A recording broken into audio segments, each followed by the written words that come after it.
Hi guys, welcome or welcome back to my channel. Welcome to another video. So today we're going to be starting a new reading vlog where I'm going to be reading some of the books that I have recently acquired, and I feel like all of those books have a very common theme of I think they're going to break my heart. That's what I think I'm hoping to get out of those books, which I know is a very weird thing to say, that I'm hoping to get my heart broken, but I was feeling very numb. I wanted to feel something, so I ended up purchasing all these 3 books at once, which I usually don't do, but I did do it because I wasn't feeling nice. Anyways, enough about that. Let's get started with the books. So the first one I have here is A Thousand Splendid Suns by Khalid Hosseini. I have read this book previously, actually. I read this, well, not read it. I started reading this book when I was in middle school, I think. It was in my library. And at the time when I was reading it, I feel like it got very graphic or very violent at some places, and my kid brain couldn't process it, so I put the book down. And as an adult, I then ended up reading The Kite Runner, which was one of my favorite books that I read because the writing style, the entire vibe you get of Kabul back in the 80s, 90s, I think 80s, not 90s or 70s, that time, the Taliban time. I really enjoyed that, and at the same time, the story was so heartbreaking. So I ended up picking up this book now. Before I get into what this book is about, I think I'll just show you the other books that I got. Okay, so I have 2 books here. We have The Stationery Shop of Tehran by Marjan Kamali, I think. This book I have seen at a lot of places, and a problem with me is if I find a book that is too famous, I get this feeling in my head that it's probably overhyped. But a co-worker of mine read this recently and he really enjoyed it, so when I was buying this, I felt like, why not just dive deeper into this kind of a world, and I ended up purchasing this as well, which is a very short book. So I'm hoping I can get through this book as well in this video. And then lastly, we have a very short book which I have been wanting to read for almost a year now, but I don't know, I guess I've been a little intimidated because of the author or something. I did not pick it up. But then my friend recently read it and she said that I really have to read this book. Like, there's no other option for me. I have to read it. And it is White Nights by Fyodor Dostoevsky. I'm pretty sure I butchered that, but yeah, the guy who wrote Crime and Punishment. And I have read Crime and Punishment and I did really enjoy it, but I think reading classics just puts a lot of pressure on my tiny little brain, and I just get scared. But I'm so happy I got this because it's so short and such a small cute book. I'm pretty sure I can read this in one sitting, like on a weekend if I'm not going anywhere. I'm pretty sure I can get through this as well. And yeah, overall, I've heard that all 3 books are so beautifully written and they all follow tragic love stories. Yeah, I was just in the mood to get my heart a little bit broken. So here I am trying to read these books. And the one that I'm currently reading is A Thousand Splendid Suns. I am like 70 pages into the book. It's 400 pages. It's a very easy read. Like Khalid Hosseini, I feel like, is a very quick read. At least for me, it is. But yeah, in this book, we're following our main character, Mariam. She is the illegitimate daughter of the most powerful man, most rich man in Herat. And obviously, her mother, who used to work at the guy's place, has chosen to move away from that place, basically. And she ends up giving birth to Mariam, who continues having a close relationship with her father. And then a bunch of stuff happens. I'm not going to get into it because I do not want to give any spoilers, since I do not know anything. Even though I have read this before, I don't remember anything other than the scene that made me put the book down. Other than that, I did not remember anything about the book. So when I read it, obviously there's some things that came up right at the beginning of the book. I do not want to disclose that because I feel like it'll be a spoiler. Anyways, so cut to Mariam is now 15, I think. Yeah, 15 years old, and she's been married off to a man named Rashid who lives in Kabul. And that is where I am right now, 70 pages in, and she has lived in Kabul for only a week now, trying to make friends, trying to fit in, all of that stuff. And I think going down the road, going down into the story, I think a few years later she makes a friend with whom she has a very good relationship, and then I think the Taliban takes over, and obviously, starvation, brutality, fear, daunting obstacles, startling heroism, all of that stuff. And yeah, I'm really excited to read this. I don't have any other updates because, like I said, I'm literally at the point where she's just entered Kabul and she's been there for just 1 week. So yeah, I don't have any updates right now, but I definitely am enjoying it. The writing style is great. The vibes this book is giving is great. Well, not great. I'm not gonna say I'm enjoying it, because I'm feeling bad for our main character. I have a hard time, really hard time, saying that I'm enjoying this book, I'm loving this book, when I'm actually crying or feeling really bad for the character. But yeah, that is called enjoyment, maybe. I don't know, okay? I'm liking the book. I'm really, really liking the book. I'm loving the vibes, and I feel like it's the perfect pick for me right now in the current mood I am. So yeah, I'm gonna go and I'm gonna read more. Like I said, I'm 70 pages in. There are 400 pages in this, so it shouldn't take me very long because it's Khaled Hosseini, and I'm able to read his writing pretty fast.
Yeah, so I just read the part where I had stopped reading the book when I was in school because of how, I don't know. I mean, it wasn't as bad as I imagined it or remembered it, but it was pretty bad. Pretty bad.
Hi guys, it's a few days later, and as you guys saw, I completed A Thousand Splendid Suns by Khaled Hosseini. And oh my god, I loved this book. I loved this book with all my heart. Every time I'm thinking about this book, I'm just ending up just teary eyed, and I don't know. I loved this book. It's a beautiful yet tragic story, written so masterfully by, honestly, one of the best authors of this generation. Yes, Kite Runner was amazing, but I feel like this book was so much better than Kite Runner, especially for me. Getting into the actual review of the book before I go on to the tangent of how much I love this book. So the last time I spoke to you guys, I told you guys that this book follows our main character Mariam, who is basically the bastard daughter of the most wealthy man in Herat, and she gets married off to a man in Kabul, and that's where I was the last time I gave you guys an update. She was just moving to Kabul, and a lot of stuff happened after that. Obviously, there was another main character that was introduced. She's a very, very young girl. Lela is born on the same street where Mariam is living, and over the years, when Lela is now a teenager, Mariam is well into her 40s. The two of them develop a relationship. They develop a friendship which is akin to sisters, to friends, but most primarily, it's a relationship of a mother and a daughter. I'm not going to get into the details of what happens, what are the events that lead to them finding solace with one another, finding that love with one another. But I really just want to focus on that relationship, on those two main characters, because this book really puts into perspective really how lucky the majority of us are. It really puts into perspective that we are so privileged to be born at a time and in a place where we don't have to worry about survival at such a basic level. It really puts into perspective that yes, all of us do have problems in our lives. There are problems that literally have us down bad for days, weeks, even years for a lot of people. But this book, again, is just like I'm saying it again and again, but yes, this book really puts into perspective how some people have been dealt such a cruel hand in life, such a cruel hand in life, and despite that, despite such hardships, despite such cruelties that they have to face again and again, day after day, for years on end, for majority portion of their lives, how their spirit does not break, how they still are so full of power, they're so full of love. Mariam and Laila both, but primarily I would like to talk about Mariam over her, but how she has been dealt probably the most cruelest life I've ever heard about, I've ever read about. But yes, she had that capacity in her to love so purely. The love that she had for Lela was just pure, unadulterated, pure motherly love. And seeing that was just so heartwarming. So honestly, I don't even know what to say. But yeah, Layla as well, from such a young age, having to witness such loss on such grand scale, on such grand levels. Everywhere around her, she is just losing people. And then to find, and then to be lucky enough to find someone like Mariam to be that guiding force in her life. Not really guiding force, because Lela herself is a very, very strong character, but just to have that one glance from Mariam that helps her move forward in life. But yeah, just this book is just beautiful. I'm not going to get into the details. I would really like it if people went into this as blind as possible. But yeah, this book follows two main characters, Mariam, who is at this point around 40 years old, Laila, who is 15 years old, and it's just story of these two women surviving Kabul, surviving marriage, surviving being a woman. This is what this book is about. There is one line in this book that is reiterated at towards the end as well, I guess. I just want to read that out. It's Mariam when she was still living with her mother, and her mother said this to her, that like a compass needle that points north, a man's accusing finger always finds a woman. Always. You remember that, Mariam. And that's what this book is about. Survival on the most basic level. It's about love on the most. I don't even know. I really have no more words to explain this. I loved this book with all my heart. It broke my heart, but I wasn't sad at the end. Is what I want to say. It broke my heart, but I wasn't sad at the end.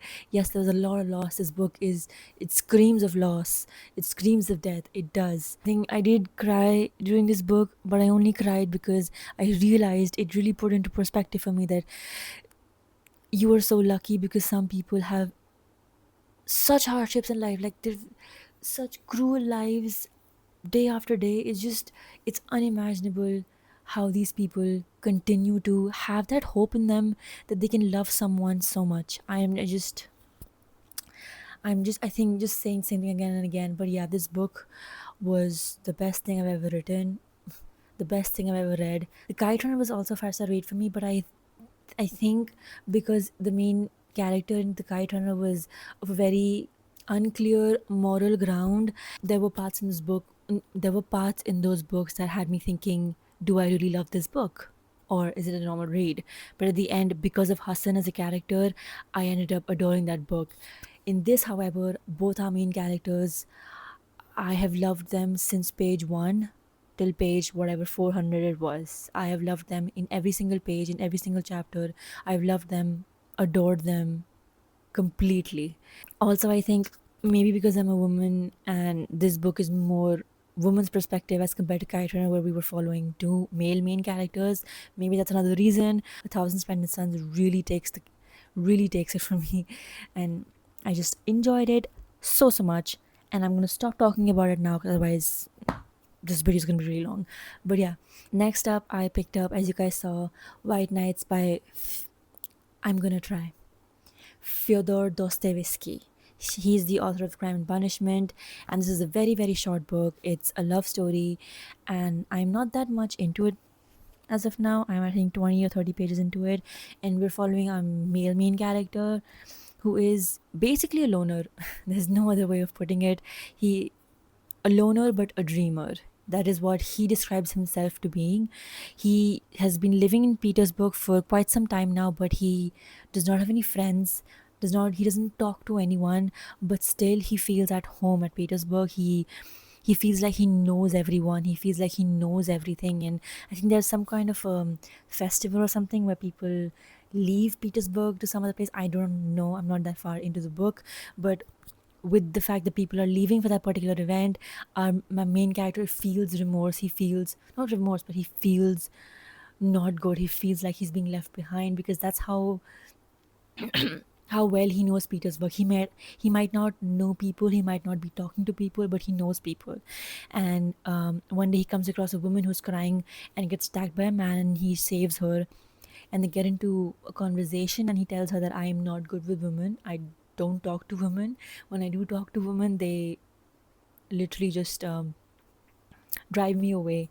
But a main character, her name's a bit difficult for me to say, so I'm not gonna try. But yeah, a female main character, she gives him the benefit of doubt, wants to know more about her, wants to know more about him, and that's where I am right now at the book. It's really not much, but it's a 100-page book, and I'm 20 pages in, so I still feel like it's like 20% of the books, and that's that's quite a lot. But yeah, I'm really enjoying it. There's one thing about his writing which I noticed even I was reading Crime and Punishment, is it is so magical. Like, he's writing about mundane stuff, he's writing about normal day-to-day stuff, but just the way he writes it really transcends you to that place. When I was reading Crime and Punishment, it felt like I was in that world completely. I was completely immersed. I have never had that sort of a feeling from any other book ever. And I feel like the same thing happening with White Nights. And I feel like that's just a testament to him as an author. And yeah, I'm really not that far into the book. I'll go read it more. I'll go read more. There's not much. It's a very short book. So hopefully I'll be finishing this tomorrow, and I'll definitely let you guys know more about it before we start our last book of the video. And I'm just so happy I'm doing this video, because wow, that was a very good first book. Very, very good first book.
Hi guys, I was just editing this video, and it's actually months later. I completely forgot to film an outro and actually end the video, and this is me months later editing the video, and I just felt like I'll give it a little bit of a brief outro and like not abruptly end the video.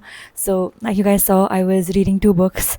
So White Nights by Fyodor, and then Stationery Shop of Tehran by Marjan Kamli.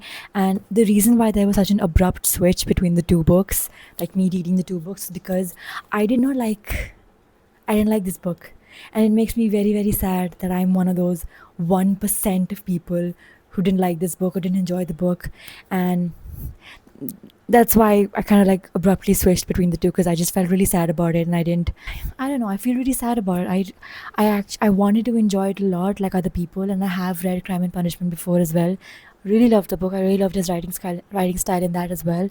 I don't know why, what about this book particularly didn't like hit right for me. I don't understand, and I don't want to get into the details for that either, because I feel like 95%, 96% of the people that I know who've read this book have loved it absolutely. So, and not even people I know, in general, amount of reviews that there are on the internet for this book, most of them, majority of them are really good, really, really positive.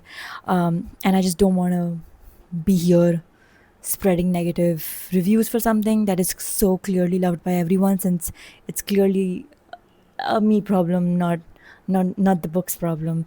But yeah, I'm sad about it. I'm definitely sad about it. And in the months that has gone by, I have constantly been thinking about it, and I've felt like I should probably reread it. Maybe it didn't sit right with me. Maybe I wasn't in the right mood for it or whatever. But I haven't gotten to it yet, which is fine. It's not a problem. Not everyone likes every single book, and I'm not gonna beat myself up for it, but I'm gonna stop talking about it. Anyways, then next I picked up The Stationery Shop of Tehran, and I actually loved this book. I mean, it obviously wasn't as good as the first book, but it still is a great read, and I definitely recommend it to people who want like a short, quick read, which is like a heartwarming story, full of like love and identity and country and stuff like that. So I really enjoyed this book. I won't be able to tell you too much in detail what the book is about because it's been months, but I'll give you a brief overview. We're following our main character, Roya, I think. Yeah, Roya. This is in 1953 Tehran. This is, I think, the time, like, the story starts at the time when I think the Shah was the king of Iran. I'm not sure.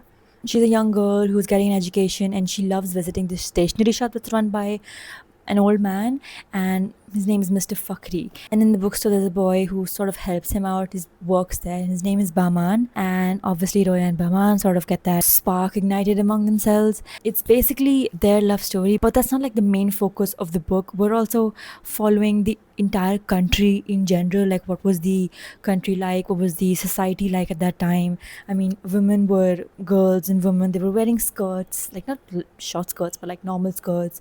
It was very normal for women to get education, like not as normal, like she is one of the Roya, our main character, is one of those few girls whose parents were forward thinking enough to give her an education. But yeah, it was a normal thing for girls to be educated. They were liberated, they had rights, stuff like that. So seeing that aspect of the book, seeing that aspect of the country at that time, that was also a very fascinating thing. And then, like I said, the book doesn't just revolve around Roya and Behman. We also follow other characters. We follow Mr. Fakhri, the owner of the stationery shop, and we follow Bahman's mother and a few other people as well. Roya's family as well, Roya's sister. We follow all of these young people in a country that's about to face a big change, and that's what comes across. That's what happens eventually. The coup that happens that overthrows the Shah as the king. That is an incident that greatly impacts not only Roya's life in general, but also her relationship with Bahman for various reasons that I'm not going to get into detail. Yeah, it was honestly a great book. I definitely recommend this to everyone. I even recommend it to my mother and like my family. I recommend it to friends. I recommend it to everyone. And I think one of the main parts about this book that I really enjoyed, or not really enjoyed, but like really appreciated, was the fact that if the country that you're living in, if the society that you're living in faces such a major change, it really, really impacts the people of the country. And not just in small ways, in pretty large ways where it takes them years to maybe get out of the damage that was done to them. And I don't really mean in a physical sense. I mean more in like an emotional sense, in the sense of identity, all of those things. It's not necessarily, I don't mean a physical impact that happens. Obviously, that's one of the major things that does happen to people in a country who is facing such a great political change. But I think this book really captured that emotional turmoil and the way the life gets literally uprooted for the people of the country. So yeah, I think overall this book has everything: historical aspects, romance, it has literary fiction. We have so many different characters we're following with such rich stories, each and every one of them. We're facing like, political unrest, all of those things. And yeah, I did tear up at the end because it's just a beautiful book. I really enjoyed it. The reason why I'm saying it's not as good as The Thousand Splendid Suns is because we were focused on two characters in that. Those two characters were facing the worst shit that can happen to someone. So we had way more emotional connection towards them. And yeah, I don't want to compare the two books just because I've read those two books right now, but both of them are great reads. We have The Thousand Splendid Suns as well as The Stationery Shop of Tehran. Great reads, highly recommend. I would also recommend White Nights. It didn't work out for me, but it doesn't mean it won't work out for you. And yeah, on that note, I'm gonna finally end this video after months and months. Yeah, I really hope you guys enjoyed this video, and hopefully, I will see you guys soon.